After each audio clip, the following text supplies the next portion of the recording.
I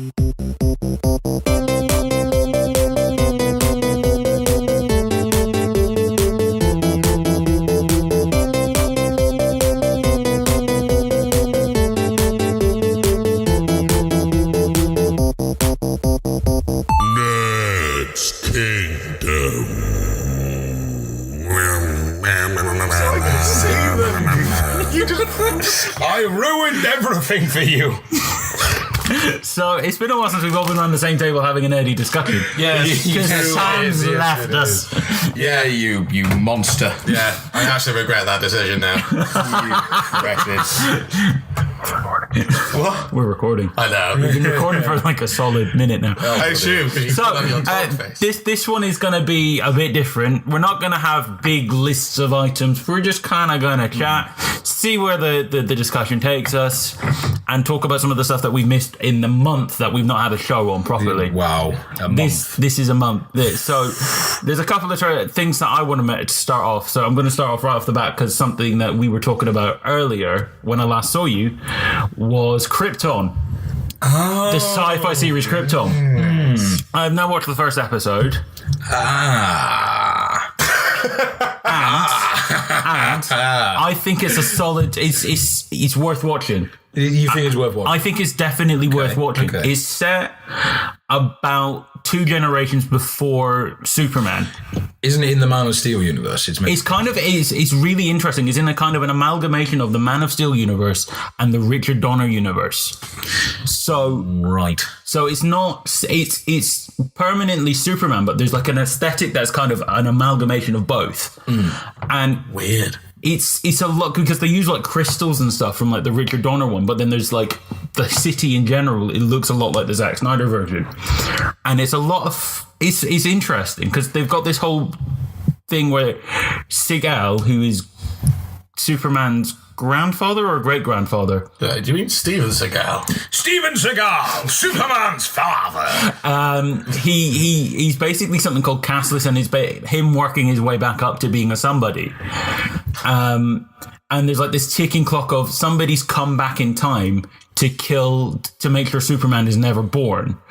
So there's like this ticking clock of Superman's got to be saved, but Seagal doesn't want to do anything, and they're talking in the Fortress of Solitude. And best bit about it, Brainiac is the main villain, and he looks amazing. But he'll be a younger Brainiac, though, I'm guessing. He's younger, but he still looks really, really good. It does feel like it's like if you compare this to Gotham, and when someone's come back in time to kill Batman before he comes out, that plotline sounds as stupid as it sounds. Yeah, but within the context of the thing, you've got like a guy called Adam Strange, who's like a deep cut comic book character, and he's just kind of like messing with Seagal for like the first half of this thing to try and get him to do stuff. And if you want to watch it just for any other reason, Lestrade is in this series. Lestrade from Sherlock is Superman's great grandfather in this film. When you said Lestrade, that's who I pictured, but then I was thinking that can't be the Superman Lestrade. I must be thinking someone else. It's the same actor. It's the same actor. So just for anything else, just watch that. Yeah. So what are some of the things that have popped up to you while we've been off air? Trying to think, I've just gotten into Friends again, if being honest. It sounds weird, but watching it again, I'm like, oh, this thing does hold up.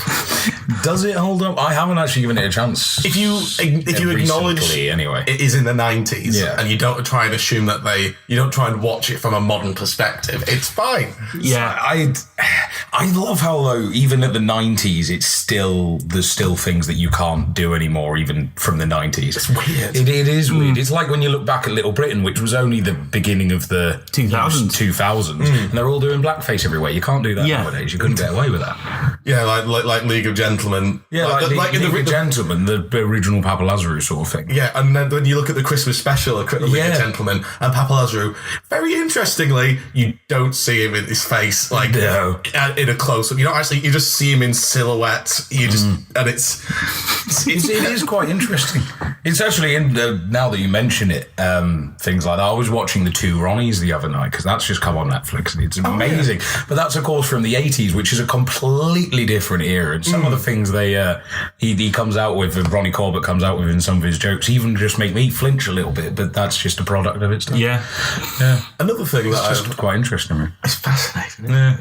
There's also the fact there's no proper sketch troops anymore. It's really sad. It is quite sad. The closest thing you get to that in a modern sense is SNL. Yeah. But when you actually, because recently I've been doing a lot of research into trying to get into screenwriting, and one of the things I've noticed is when I Google, all right, how do I want to write a spec script? What is like popular comedy, a sitcom, what popular comedy at the moment? You look down the list and you're like, oh, that's why I'm not watching any, because it's all a bit meh. Yeah, I think the one that I'm actively enjoying at the moment is Brooklyn Nine-Nine. Okay. If I put the parameters of what British sitcom, what British comedy are you watching right now? That is the question. Okay, I'll give you The Detectorists. Is that really worth watching? Oh, hell yeah, I recommend it. Is it because I watched a bit of it and I was like, these guys are just looking for things in a field. Yeah, that's pretty much the whole show. They just look for things in a field, and I will tell you right now, they never find anything. I think I remember once they did find something, but they had to put it back or something stupid. There are a few things like that. They have to put certain things back into the ground. And it is actually a very funny show. I recommend The Detectorist. But thinking about it, there aren't many British comedies I'm watching. There aren't many comedies or in general that I'm watching at the moment. I think most of the comedy comes from olden days. Yeah, I think we're considering we're in a golden age of TV. It's sad that the UK isn't doing more comedy, considering we're so good with drama. And there are comedies on at the moment, but there just aren't any that appeal to me or I find actually funny even. There's the only ones I can think of are regular ongoing ones are Citizen Khan, and it's like, I forgot that is still going. Yeah, that's a thing. Yeah, and Not Going Out. They're the two long-running ones, and that's the only one I can think of that I actively watch anymore is Mrs. Brown's Boys, and that's even then at Christmas. Yeah, but I think it's gone out of. It's not as funny as it used to be, I think. It's gone out of favour a little bit. Yeah. Well, there was like that whole thing where one of the actors didn't want to come back, so they had like this whole story arc where he's had plastic surgery, and it just was like, just leave the show alone. However, on the other side of things, I think what's taken over British sitcoms has been the British panel show. Yeah. Because we've got a plethora of these panel show things, which is just expensive YouTube, if you actually think about it. Yeah, no, it essentially is just really, isn't it? Oh. We're here. Are we here? It looks like you're not, but I'm assuming we are. It's picking me up, but it's not picking up you guys. I'm assuming we are. I think it's... Okay, so if I talk now... Yeah, I can hear us on here. It's just... Okay. We'll just... Okay, we'll just edit. Ewan's just panicking us all. Yeah, it's just I'm seeing it as flat, and I'm like, that's not... It might be a bit grainy, but that doesn't matter. Okay. But like, there's things like, for example, haven't you got your News for You's come back? That happened last Friday with Jeremy Paxman as the first guest host. Yeah. And he is... old. Yeah. When you remember him, when you picture him, he's this kind of bloodthirsty, agile man who just doesn't take any. When you put him on there, he kind of looked like an old man that got lost at the BBC. He made Ian Hislop look young. He did. Yeah. He did, and that was sort of upsetting. Yeah, and it was just the fact that Ian Hislop was making these weird jokes where it was like, you're outdated, and like, yeah, but that's the joke everyone says about you. Yeah, and when he he had no ground to not say it. He's perfectly within his rights. Usually you can tell that there's something horrible going on behind the scenes when Paul Merton is actually on it. Yeah, he's the guy that usually keeps the peace, and he's usually very quiet in a normal edited show. But that's because he keeps the crowd warm. He keeps going, and this is the most active I've ever seen Paul Merton. And I was just like, oh no, something's going wrong. Save it, Paul Merton, save it. But no, there are panel shows are everywhere at the moment. They really are. And David Mitchell is on all of them. Yeah. He's he's a very funny man, but I just kind of want him to pick one and stick with it. Yeah. I wouldn't mind if he was a team captain on somewhere, just keeping. Yeah. He used to do that YouTube channel, David Mitchell's Soapbox. It used to be, and it was really funny, and he would rant on stuff. Yeah, but that was paid for by a soapbox, a soap company.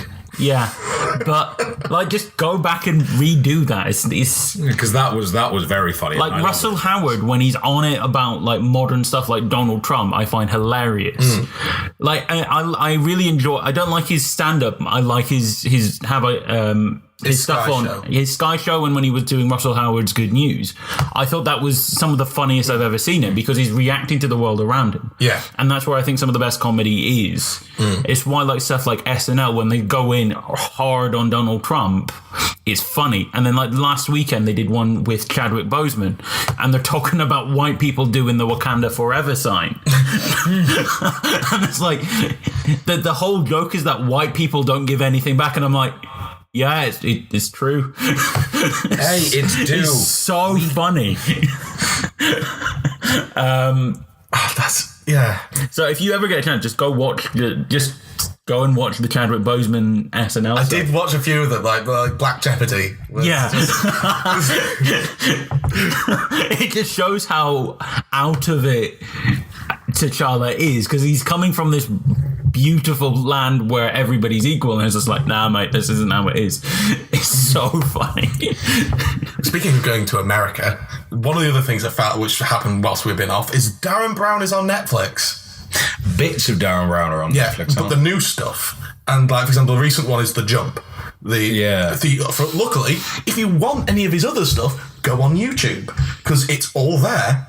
You just click on it and you can watch it on the Darren Brown channel, which is brilliant. Because I was having a discussion with my other half, and I was saying that the best one was Apocalypse, and I was like, why? And I just went on YouTube and went, here's a clip, here's all the points of the thing, why it's good. And he's over in America right now, and he was advertising it to hell, and hopefully it's been very successful, so we can have a Netflix fueled Darren Brown special. That could be quite interesting, although it would be also awful, because he would just sit there going, I know exactly what you're watching on Netflix, and then he would say Darren Brown, and then it would be like, oh my god, he's right, how did he know? Yeah. And some of the really good Darren Brown stuff was when he went in and he predicted the lottery, or he did stuff like put a woman at Stonehenge. That was live and was genuinely incredible. One of my favourite ones was the one where it went wrong, where he gambled. It was this gambling one where he set up like How in Casino, where everything really worked legitimately, and all the segments he did building up to it made sense, worked, and he did it every time. Unfortunately, on the night he lost, and so it's one of these things where it's a big build up, and then you see him lose, and it just immediately shuts it down, and it is just so funny to watch. But I love Darren Brown. He's really good. And if you look on YouTube, you can see some of the press that he's done. Where, for example, he went on James Corden. And but that was a really good one, because James Corden invited him on knowing exactly what to expect, because he's done it before and he loves him. So Darren Brown came on and did this weird trick where he predicted what James Corden was doing, but in order to kind of freak him out, he made him eat glass. I was about to suggest, was it eating? Yeah. It was. What was James Corden doing? Was it eating? The twist was he had to eat glass in order to help him predict what he was thinking. And that was a really cool, it was like old school Darren Brown, and I hope we get a Netflix special, because that means he'll do all of the press junkets, and it'll be the old Darren Brown stuff in the press, and you can have new Darren Brown specials, and it'll just that's little young me excited. Magicians. Dan, what else has struck you in the time that we've been off? Anything you're looking forward to? Anything you want to shout out to the masses? Yes, because I have only just watched it, and it's been out for a year, and I've only just watched it, and that was American Gods. Okay. I highly, highly recommend. I've heard a lot of good things about it. I've only just watched it. I've read the book before. It's a Neil Gaiman book. Yeah. I love it, and they have, I think, in a lot of respects, done it very, very well. I'm very happy. They're planning season 2, aren't they? They're in making production on season 2. They're already making I them. hadn't read the book. Yeah. And then I started watching with a group of friends. I was like, oh, this is on. We should just have a little trial of it. Yeah. And it got to the god that consumed a guy whilst having sex with them. Oh, yeah. Where the friends was like, shall we watch something else? She is a bit weird, I admit, but don't forget, she's not an untrue god. No, that's if you look up, I mean, I don't want to spoil anything, and to be honest with you, I can't remember her name. But if you do look up, she's an actual god in history, and that was what she did. Was she would sleep with people and absorb their power in the way that she does, which is both terrifying and terrifying. It's just terrifying. But would you recommend people read it before watching it, or do you think they should just dive straight in with watching it? I think now a lot of people say that you should always read something before watching it. I think I'm going to say just watch it. To me, there's a lot more sex in it than there is in the book, which is surprising because it is a Neil Gaiman book. So it's a bit like Game of Thrones then. So a little bit. But yeah, I mean, you've got Ian McShane playing Mr. Wednesday. What more do you want? That looked really I mean, cool. if anybody actually has read the book, you know who Mr. Wednesday actually is. So it's very exciting. And it's very fun. But no, I would highly recommend American Gods. And one of the best things they've done is they've given the main character a character, which is something the author of the book didn't do. So I'm very happy. It's Ricky Whittle, isn't it? That's the main character. Yeah. From Hollyoaks, folks. Yeah, he plays Shadow Moon. But like that sounds like such a Oh, it's awful. It sounds like an awful name, but they draw attention to it quite a lot. His mum was a hippie, and yeah, it sounds Shane's making jokes about his mum having an afro and all sorts of things. And he's there going, "Yeah, it's all true." it's very funny. But no, he plays Shadow Moon. He's very good. You know what's the thing that's coming out at the end of the month? What? Avengers Infinity War. Yes. In the time we've been off, we've had like 3 trailers. We've had.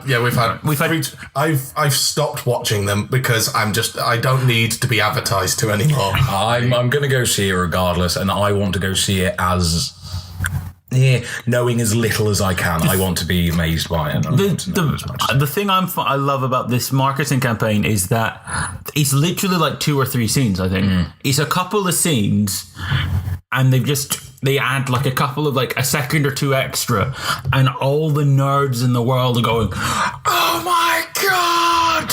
My favourite thing about this is kind of trying to watch as little as possible, is kind of seeing what elements are they advertising to now. And I've noticed the trailers quite close to Black Panther were all kind of variety. The further away from Black Panther and the more money Black Panther seems to make, the more that Black Panther seems to feature in the trailers. Hey, look, you know this guy you've just seen you like? Yeah, he's in this one too, don't forget that. Yeah. Don't forget, he's in here. I think the Wakanda bit is like the middle, because you know there's like always that like airport fight scene. It's like that fight scene that's amazing in the middle. I think the Wakanda section is that. And then because there was like way back when Vision gets you see Vision getting the stone pulled out of his head. Yeah. I think that happens then. And then they go later and they go to the fight on. The only thing I'm worried about, because I was recently looking into it and like reasons why Black Panther is good and fantastic, and it's a lot of the reasons why Marvel is, some people consider Marvel as not as strong as it should be. Things like color, soundtrack, plots, character. Everyone has a piece to say about it. Captain that Black Panther did well. Good example is in the fight scene at the end. It was, you could identify who was on what side, and it looked like a cool computer game where you can clearly label warriors and soldiers, and you can see them fighting, and you know who to root for. Yeah. When you look at the Wakandans in the trailer, in the screenshots, they're all kind of that grey colour again. So it's that kind of... I'm not sure if that's just me noticing that, or if that's because it could change in the thing, but I just noticed everyone seems to be uniform again, which is worrying me that that's the Russo brothers kind of reappropriating it, and potentially that might mean that a lot of the stuff that Black Panther did might not necessarily be in Infinity War. Well, there's a 2-year gap, isn't there? Because Black Panther literally takes place the same week as Civil War. And Spider-Man. And, Spider-Man takes place 6 weeks later. So Black Panther technically fits in before Homecoming. And then there's that 2-year gap after Civil War where we don't know what's going on, where they're acting as a peacekeeping agency, apparently. So basically everything was fine for 2 years. Yeah, or everything was low-key for like 2 years. Also, technically it doesn't happen at the same time as Civil War. It happens afterwards. Yeah. Because Black Panther has already stopped. Yeah, it's like a week later, isn't it? Because they talk about it in the opening shot. It's literally, he returned, like at the end of that film, he returned back to Wakanda. And the only thing that really bugs me is, where's Captain America? Because at the end of the special credit, the special features, Captain America is just is there giving Bucky away like the world's most expensive bride. I was gonna say delivery man, because he's just like, yeah, here's your frozen man, sign for it, please. And where is he? Is he in? Is he? I don't think he's in Wakanda. I think he might. I think he's dead. Not by the time of the actual film, but I feel like he's going to die in this Infinity Wars now. Oh. And I feel like that's why he hasn't been prominent so much, because there's not actually so much that he's in. I think this is my prediction. Right. So all the trailers that you see, Thanos is giving a speech, and in one of them he goes, "I hope they remember you. I hope they care."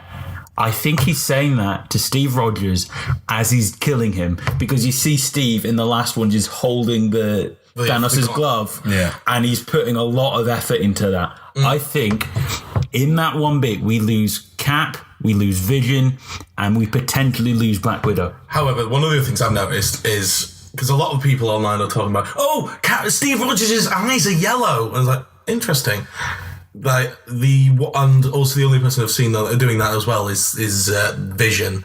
So there's a chance that one of the powers Vision does have, and that has not been revealed yet, is changing identity, the morphing into someone else. So it could be a fake out, and it's not Cap that dies, but either the Vision or Loki disguised as Captain America. I don't think. No, I think that's a really of a cop-out excuse. I think Loki bites it in like the first 5-10 minutes of the film. I don't think Loki will die. Loki will survive, though. I think he's either going to bite it in the first 5-10 minutes, or he's going to play along with Thanos for about half the film, and then he's going to have the noble end. Which is why I think that line might not be said to Captain America, because the answer is, I hope they remember you. Yes, they will. The whole Marvel Universe is built around trying to make Captain America again. They will remember him. The person they might not remember is that might affect more is a person that has screwed them over and screwed them over countless times. Kevin Feige. It could be a metaphor for him. It could be. Yeah. Could be. But I mean, it makes more sense if someone like Loki, who has helped and hindered them, and then he is against Thanos again. Yeah. And he's like, I hope they remember you. It's the case of that, it's the idea of his noble death might be in vain, rather than Captain America being, I hope they remember you. Me? You mean the fact that S.H.I.E.L.D. exists, named after me? Bruce Banner trying to replicate me, along with Jessica Jones, Luke Cage, all people that have got superpowers because people are replicating me. The one thing I want in this film is, how like in the first Avengers they got that like the top shot where they followed all 6 of them uniting for the first time. I want something like that, where we get the Guardians, the Avengers, every single hero we have ever had in the MCU united as one. I just want it. I don't care if it's impractical. I just want it. I've got a few questions about when you say every single one. First off, is Clark Gregg returning? Yes. Is he returning with the agents of S.H.I.E.L.D.? I don't think so. I know that they've been talking about Clark Gregg coming back, because he's definitely coming back for Captain Marvel. Yeah, he's definitely coming back because he exists at that time. He's technically alive. Clark Gregg 2 is a Agent Coulson that is technically dead, who came back to life through horrific circumstances. Do you think? I think there was something that I've read or I heard that the Avengers will find out that Coulson is alive. I don't know when or where, but they find out that he's alive. The other thing is, if he's back, like a lot of people could argue that people are trying to work out where the Soul Stone is. Technically, you could argue that potentially Agent Coulson might be it. It's a real out there, as in that fat guy might be able to win the marathon, but I can, thank you. if I shoot all the other brothers, as long as you're one step in front of James Corden, then you'll be. Yeah, I'll be all right. I'll be all right. My ego will remain intact. But he could be the soul. He could be something to do with the soul. He's the soul of the Avengers. My prediction for the Soul Stone is that's what makes vibranium. I think the Soul Stone crash landed on Earth, and that has made vibranium, which is why when T'Challa has that herb, he can talk to his ancestors, or that's why anybody who has that particular herb can talk to their ancestors. It is the most likely. Yeah. There's other arguments I've seen online where first one is it is Tony Stark. Because when you see all the posters lined up together of all the gems, and they are with their perspective hero, for example, the Time one, surprise, has Doctor Strange on it. You know, the Tesseract is, and there's all these kind of clear labels. The one that's interesting is Tony Stark is on the Soul Gem, and the question is why? Yeah.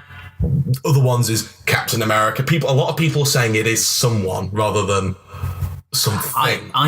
The thing is, I wouldn't use that as the someone, because that is essentially what they do with Vision. Yeah. Vision is essentially an Infinity Stone, and that's kind of like you can't have to do the same thing. It's kind of a bit boring.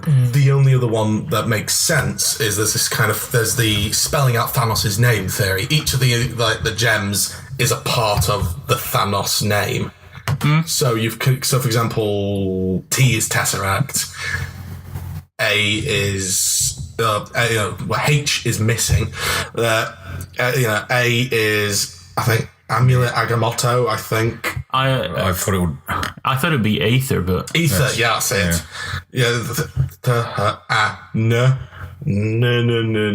Necklace, I think, is what it is. Is in the Eye of Agamotto. O is the orb. S is the spear. Yeah. So H is missing, and the answer is what things Hulk. begin with H? Hulk is one of those options. It could be the Hulk. No idea why, but there's one. But the other one is Heimdall, because Heimdall is the only one that expresses this kind of superpower that makes sense for the Soul Gem. He can see anyone. No explanation of how. All the other gods have logical kind of superpowers, as in cast magic. Yeah. You know, even like Odin's infinite wisdom is kind of bottled down to a very bare minimum. Heimdall seems to be this weird one that can just do anything. Just because he can just see anyone. He's like Cerebro. So that's the other theory. What would you put your money on? I'm trying to just think of things in the MCU that start with H. Hydra. Hydra. Hydra. But how? Well, Hugo Weaving. Yeah. He starts with an H. Maybe Hugo Weaving is the Soul Gem, and Red Skull is finally going to come back as he's contracted to. It could be in a Honda Civic. It could be in a Honda Civic. You don't know these. A honeybee. I think it's in a honeybee. What else? There must be something else beginning with H in the Marvel universe. Type down below what you think starts with a H, and we are what starts with an H in the Marvel universe and could possibly be a Soul Gem. Hodor. No. Wait, that's a different universe. That might be the problem. They have to change the reality to get the Soul Gem. I think that would improve Game of Thrones no end by putting Iron Man in there. I think it'd be brilliant. He'd love it. He'd sleep with everybody. He would. He'd love it. Yeah, I've got to say, I'm looking forward to that. Hella Carrier. Hela. Oh, it could be the Hella Carrier. Or it could be Hela, because she's the goddess of death. Yeah, we won't see that. Could be Hela. because, well, but the other thing it could have been is that kind of the fire. Fire. But the other problem is it might be something they have to re-script out, but the logic is if it's anything to do with Asgard, then why did they make the statement in at the end of Thor 2? It's like, we've already got one Infinity Stone. Yeah. So if they have more than one, what the hell? Yeah. So that's true.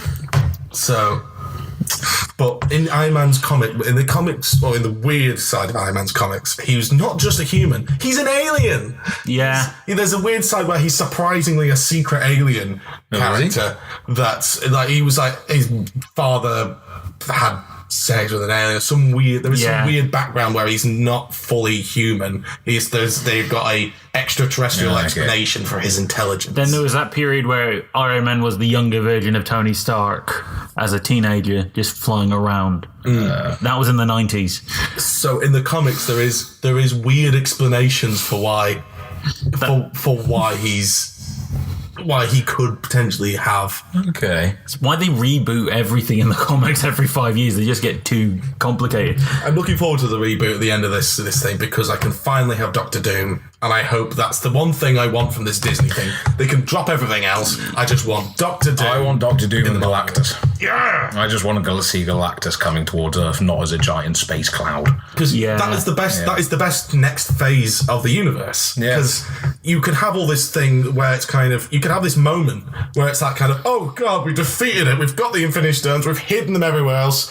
That's good. Earth is saved. What could possibly go wrong? And then you look up in the sky and there's a giant man towering above you, looking forward, reaching his arm out towards the planet, going, Yes. I'm going to voice the unpopular opinion. I don't think they're going to plan anything with X-Men or Fantastic Four or Galactus yet. Wow.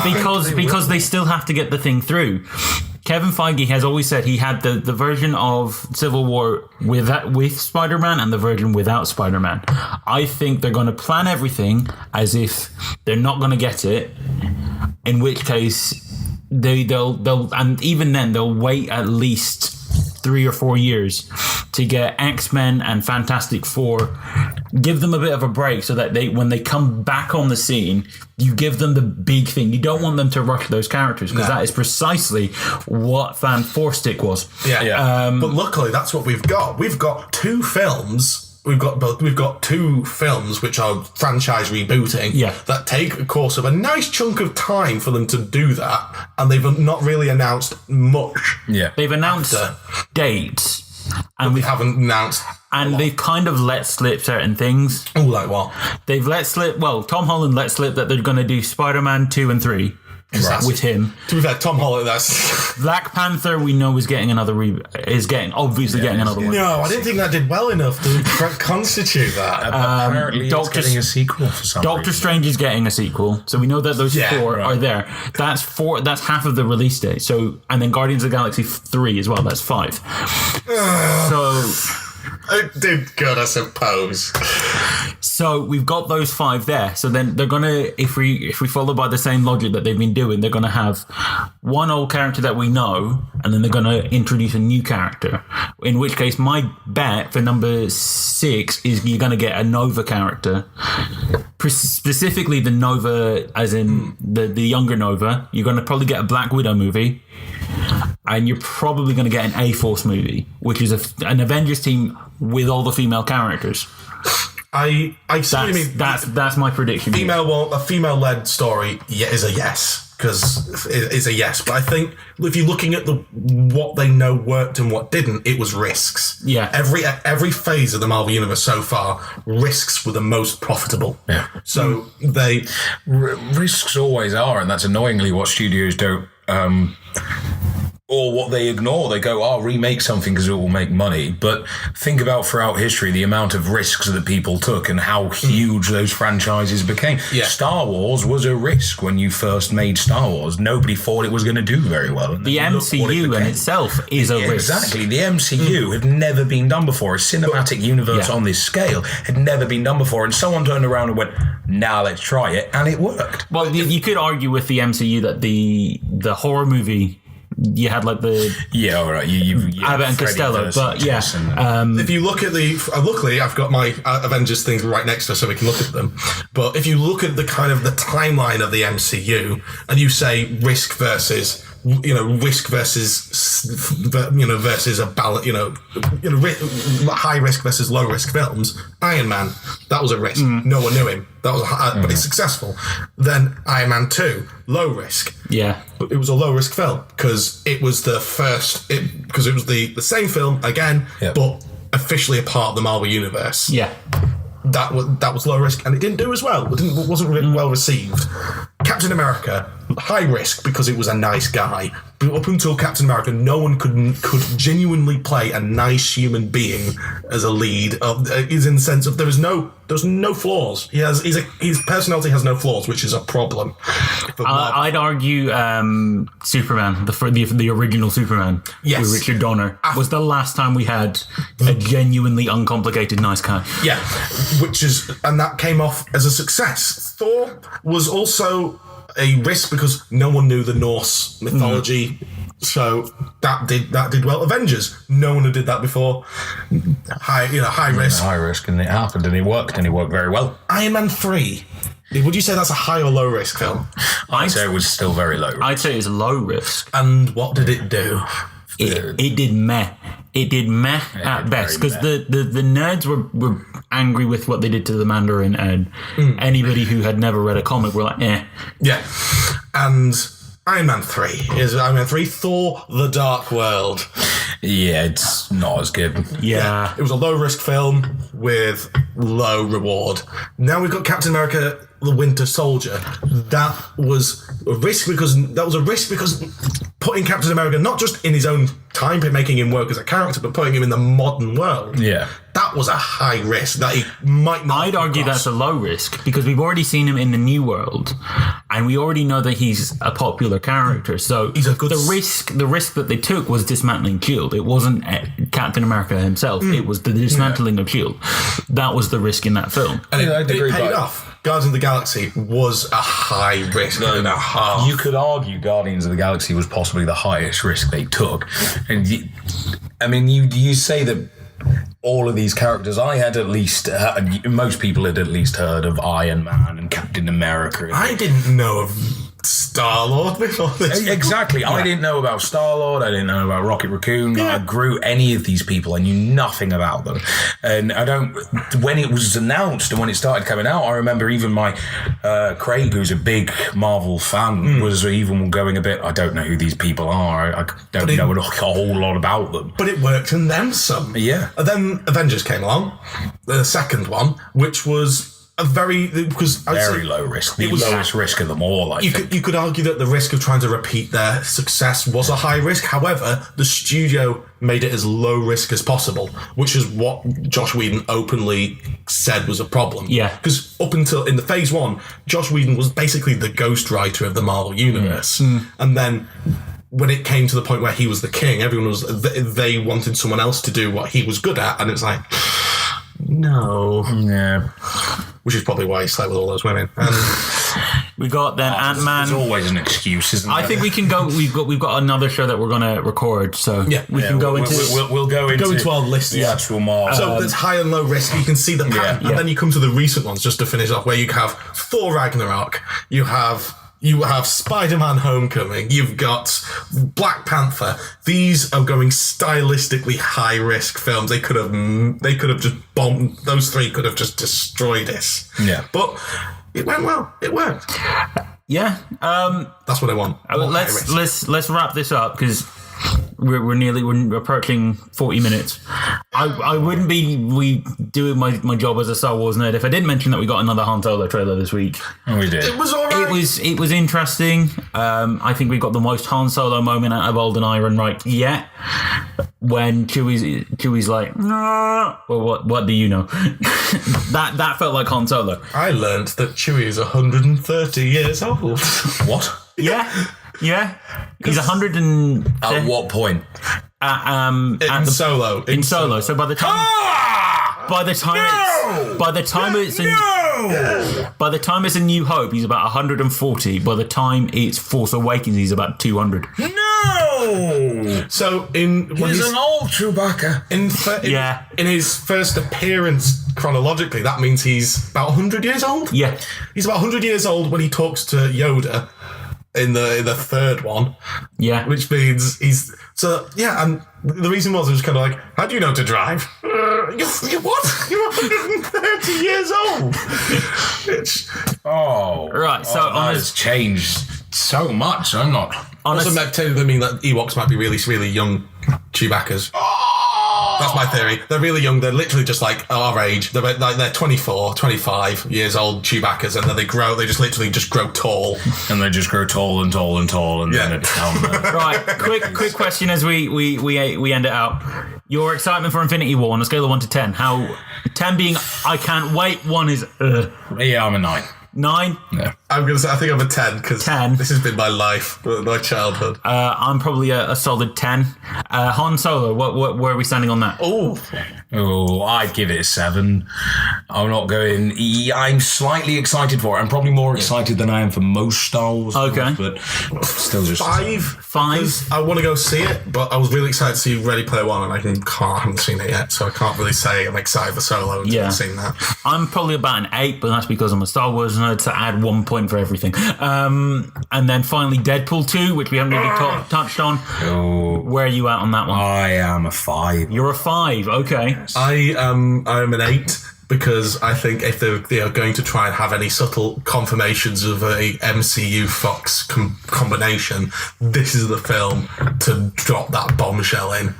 Okay, and that's why I'm excited. That was where I was going to try and go with it. That would be that is the proof in the pudding. Yeah, right there. I'm about a solid 7.